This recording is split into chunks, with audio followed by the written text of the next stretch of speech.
Good morning and welcome to the Cybersecurity Studio. I'm your host, John Dittmer, and today is Friday, March 13th, 2020. Today I want to further my discussion about business continuity planning, and especially with this time with there's a lot of challenges with the coronavirus.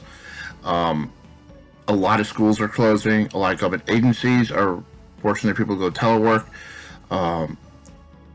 For example, I had tickets for a Yankees-Orioles game in a couple of weeks, and now that game has been postponed. The entire Major League Baseball season has been delayed 2 weeks, and spring training has been canceled. And I can go on and on about all the changes that have happened because of the coronavirus.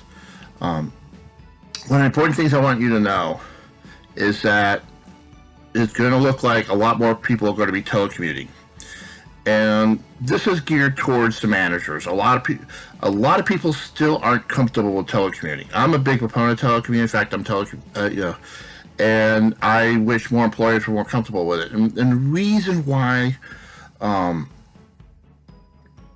lot of managers, especially in government agencies or people that work at government agencies as contractors and so on, have a problem with it is that they are so used to paying people for hours of work, okay? And so you come in to work, you work 8 hours, you put it on a timesheet gets audited, and the employee or the contractor gets paid. Well, a lot of employers want to see somebody at the keyboard typing away and doing their job and all that.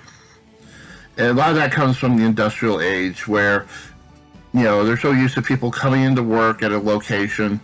Everybody, punches the clock or whatever and do their jobs, whether it's turning widgets or working on bookkeeping or whatever the activity was. And we still have that holdover mentality. Now I'm going to use a word called trust, because you're going to have to, as a manager for people who are telecommuting, there's going to have to be a degree of trust. However, you can still verify that people are doing their jobs by focusing on outputs rather than hours worked.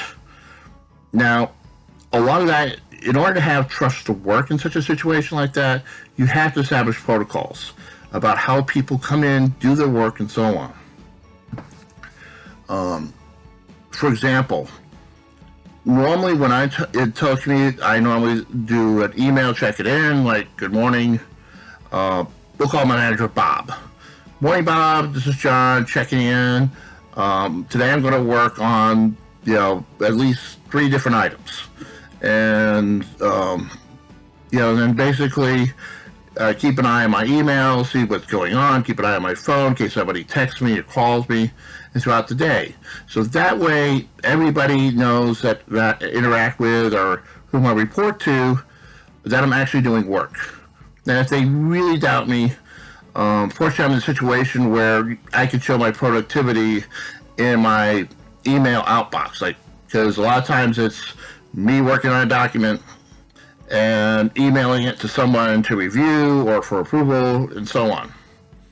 So I would say to the managers out there, yes, you're going to have to start trusting people that you don't necessarily see typing on the keyboard or turning a widget or something like that. So that's what I'm saying is communication is key to trust, and you're going to have to trust your workers, especially in a time where you're going to have a dispersed workforce.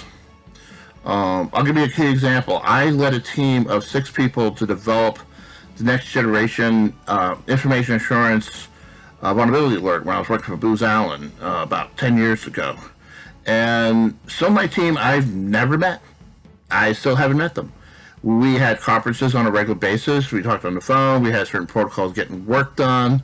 Sometimes I had to talk to them individually, long distance, but it was a good working situation, and we got the job done. So that's why I'm kind of preaching trust and preaching that you need to establish your protocols where you work to show that yes, the work is getting done, and there's regular communication. You don't have to sit next to somebody to see that they're working or walk down the hall. There are other ways of doing it. Now, I know a lot of that sounds more like project management rather than true cybersecurity, but there's a strong relationship there because you have to have those protocols in place to make teleworking work. Okay, and also too, what I'm talking about establishing protocols for working remotely is that, like, for example, how do you make sure that the government or agency or company issued laptops are kept up to date? Well, now you have to establish protocols for that too. Especially if you may not have people coming into the office or plugging into the network on a regular basis. One thing you should probably do is that if it looks like you're going to be telecommuting for a while, is establish dates or times when people need to plug into the network and update their laptops. Just like, most people at Microsoft products know that there's one Tuesday a month known as Patch Tuesday. Microsoft pushes the patches to laptops and computers around the world with the latest updates, especially for Windows and Office products and so on.